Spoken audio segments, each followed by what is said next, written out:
Good evening. जो आज की हमारी खबर है वो है स्कूल के बारे में। जो सुप्रीम कोर्ट का फैसला आया है कि जो बड़ी स्कूलें हैं, महंगी स्कूलें हैं, उनमें भी अब सभी के लिए दरवाजे खुले, यानी कि सभी स्कूलों में 25% आरक्षण दिए जाएंगे। जो छोटे कास्ट के SC ST OBC वाले बच्चे हैं उन सभी के लिए। यानी सुप्रीम कोर्ट ने RTI कार्यान्वयन के लिए मानदंड जारी किए। निजी स्कूलों के लिए 25% आरक्षण कोटा लागू करने की बाध्यता को दोहराया। यानी सुप्रीम कोर्ट ने ये आदेश दिया है कि सभी स्कूलों में 25% आरक्षण दिए जाएंगे। तो आज की हमारी जो न्यूज़ है इसी के बारे में है। तो आगे बढ़ते हुए हम इसके बारे में जानते हैं कि ये क्या है। सुप्रीम कोर्ट ने हाल ही में राज्य और केंद्र शासित प्रदेशों को शिक्षा का अधिकार RTI अधिनियम के तहत निजी और गैर सहायता प्राप्त स्कूलों को 25% EWS कोटा को प्रभावी ढंग से लागू करने के लिए स्पष्ट और कानूनी रूप से बाध्यकारी नियम बनाने के निर्देश दिया है, जिसमें न्यायमूर्ति PNS नरसिम्हा और अतुल S चंदूरकर ने यह आदेश किया है। यानी जो सुप्रीम कोर्ट है उन्होंने हाल ही में एक फैसला किया है कि जो स्कूल हैं जिनमें सहायता नहीं मिल पाती है और स्कूलों में सहायता नहीं मिल पाती, और जैसे जो सरकारी स्कूलें होती हैं उनमें कोई सहायता नहीं मिल पाती और वहाँ पे बच्चे जो होते हैं वो स्कूल में शिक्षा प्राप्त नहीं कर पाते। तो उन्होंने सुप्रीम कोर्ट ने फैसला सुनाया है कि अब सभी स्कूलों में 25% का आरक्षण दिया जाएगा।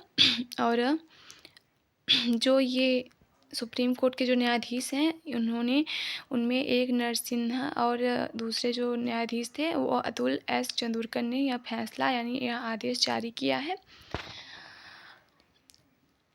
सामाजिक परिवर्तन अदालत ने इस कोटे के एक महत्व पर जोर देते हुए कहा कि इसका प्रभावी कार्यान्वयन समाज की सामाजिक संरचना को बदलने की साधारण क्षमता रखता है, जहां सभी वर्गों के बच्चे एक साथ पढ़ सकें। यानी अदालत जो है इसके महत्व पर जोर देते हुए कह रहा है कि जो मतलब संरचना यानी जो साधारण क्षमता है इसको बनाए रखे। जैसे कि अभी भी देखा जाता है कि जो छोटे कास्ट के बच्चे होते हैं उन्हें उन साथ बैठने में कहीं ना कहीं पे अभी भी रोक टोक होता है, यानी उन्हें पढ़ने में मतलब प्रॉब्लम्स होती हैं। तो सरकार इस पे जोर दे रही है जहाँ कि जैसे इससे सभी वर्गों के बच्चों को शिक्षा प्राप्त हो सके और सभी बच्चे एक साथ पढ़ सकें।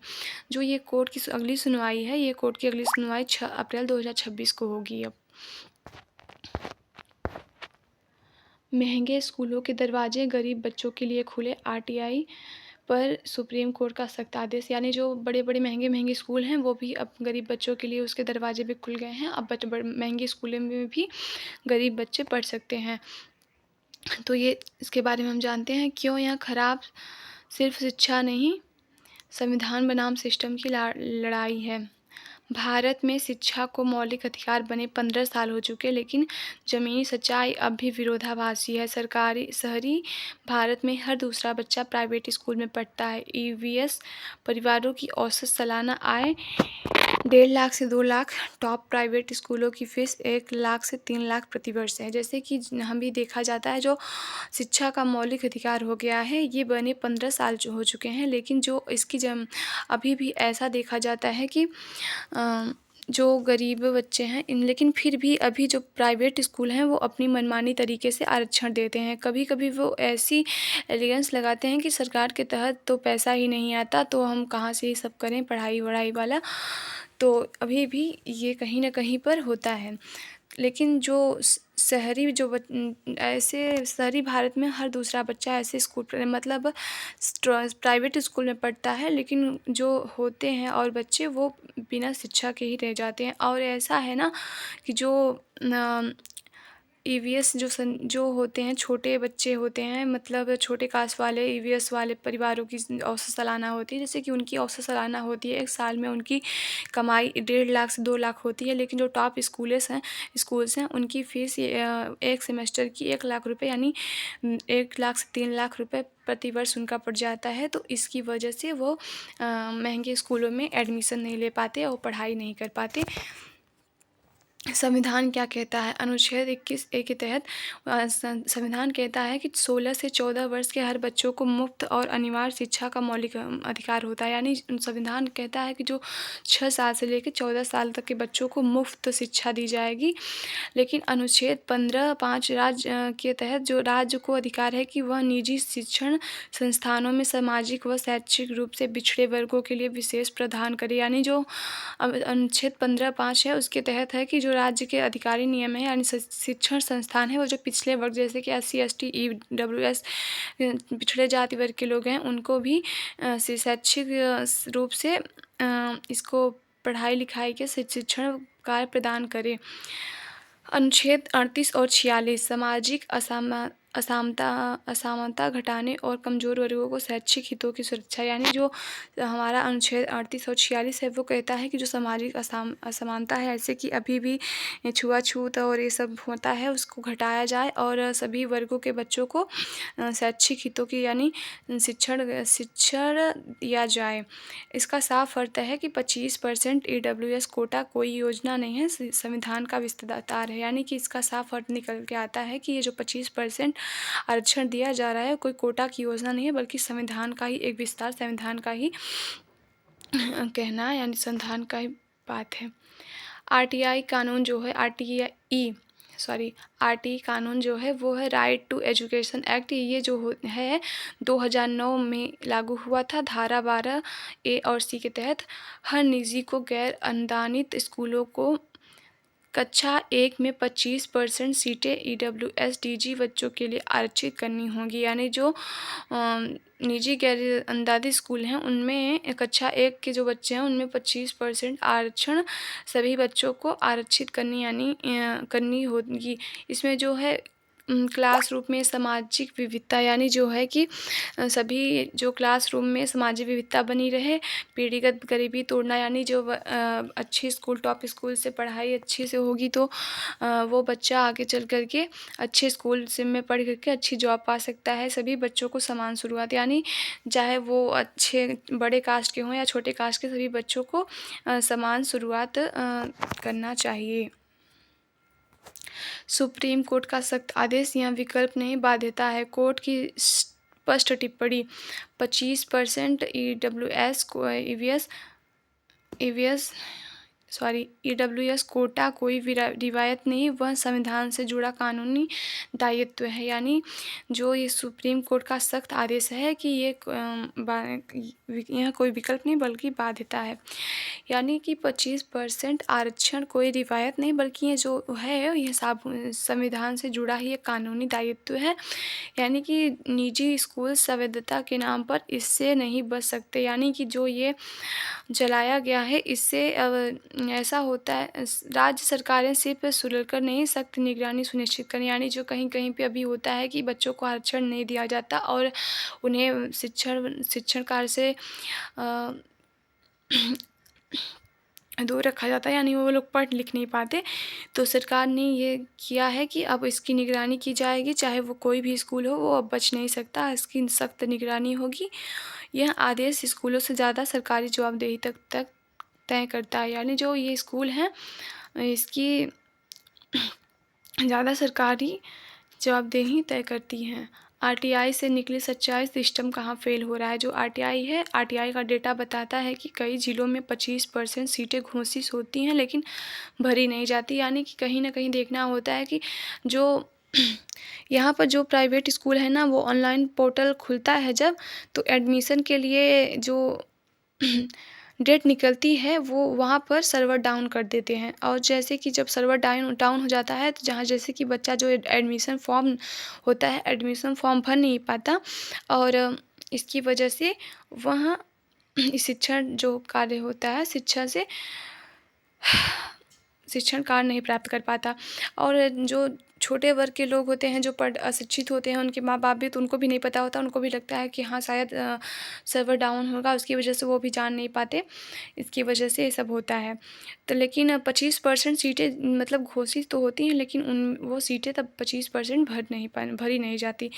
ऐसे ही एक बड़े शहर जिले का उदाहरण, कुल EWS सीटें 19,000 हैं, लेकिन वास्तविक में एडमिशन जो होता है वो सिर्फ़ 4-5 हज़ार यानी 70% से सीटें खाली होती हैं। यानी कि जो सीटें तो आती हैं 19,000, लेकिन वो एडमिशन सिर्फ़ 4-5 हज़ार सीटों का ही हो पाता है, बाकी की जो 70% सीटें हैं वो खाली ही रह जाती हैं।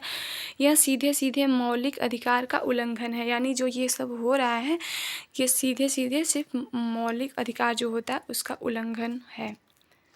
सरकारी योजनाएँ इरादा है। समग्र शिक्षा अभियान, यानी कि जो सरकार की तरफ से जो किताबें और यूनिफ़ॉर्म आता है कि बच्चे पढ़ लिख पाएँ, उनको लिए किताबें, यूनिफ़ॉर्म फ्री की जाती हैं और जो ब्रिज कोर्स होता है वो भी फ्री की जाती हैं। शिक्षक प्रशिक्षण होता है, यानी उन्हें फ्री शिक्षा मिलती है। डीबीएड आधारित सहायता, यानी यूनिफ़ॉर्म सेटेनरी के लिए सीधी साझेदार।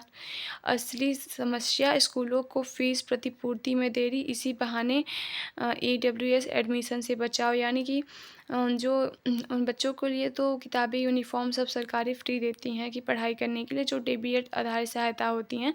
इस जो असली समस्या आती है वो है कि स्कूल में होती हैं, स्कूलों में प्रतिपूर्ति में, यानी जो स्कूल की फ़ीस होती है उसमें देरी हो जाती है, जिसके बहाने ईडब्ल्यूएस एडमिशन से इसमें बचाव करते हैं। डीसी मॉडल, जहाँ सिस्टम में संविधान का साथ दिया।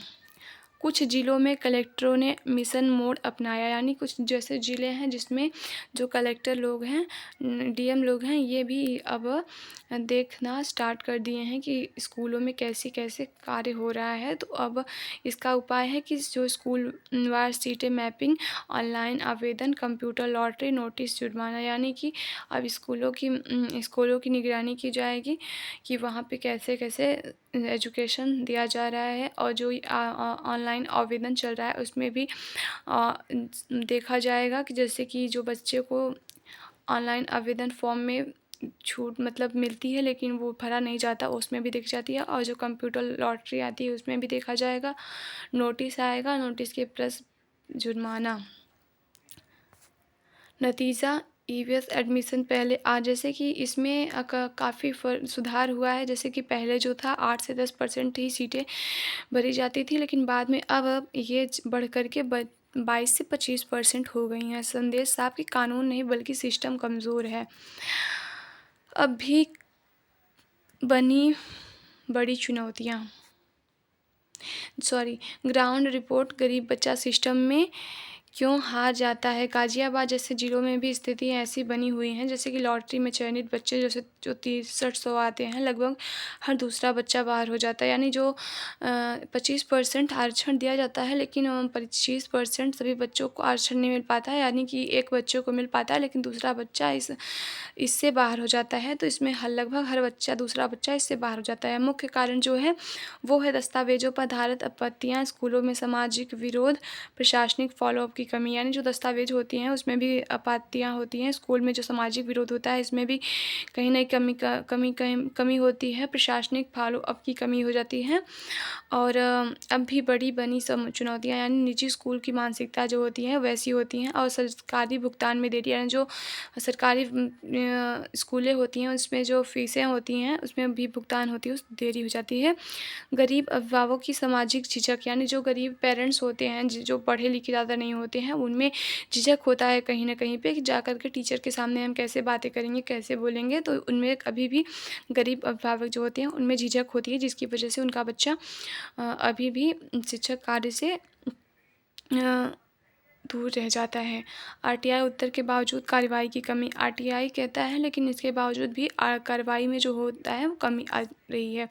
निष्कर्ष यह है कि यह लड़ाई जो है यह गरीब बनाम अमीर की नहीं बल्कि संस्कारी बनाम निजी की है। यानी जो ये लड़ाई है ये सिर्फ गरीब अमीर की नहीं है बल्कि संस्कारी बनाम निजी की है। यह लड़ाई संविधान बनाम लापरवाही की, यानी जो लड़ाई है ये सिर्फ जो हो रहा है ये संविधान में तो सबको मौलिक अधिकार मिला है कि सबको शिक्षा का अधिकार है, लेकिन फिर भी कहीं न कहीं जो सिस्टम है वो कमज़ोर हो रहा है, जिसकी वजह से सारे बच्चे शिक्षा से दूर हो जा रहे हैं। ये लापरवाही सिस्टम की है। Thank you.